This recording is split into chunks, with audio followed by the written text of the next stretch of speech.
Hello, my name is Savannah. I'm a student here at G2S. Hello, my name is Cadence and I'm a student at G2S. We enjoy having the community here to look at our projects, what we've spent our time looking at and working on. Throughout the trimester. Yep. It's something different. I feel like people come in here and they like to look at all the projects and stuff that we do during this time of the year. We don't sit here with a computer and pencil in our hand all day.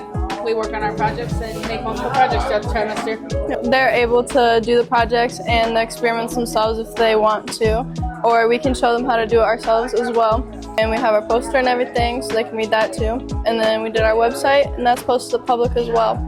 I enjoy doing it just to learn about what we do as communities for our water, what we put into the water, what we can do to make it better in general, if we're able to drink it, swim in it, if the animals are safe in it. We want healthy watersheds and healthy rivers.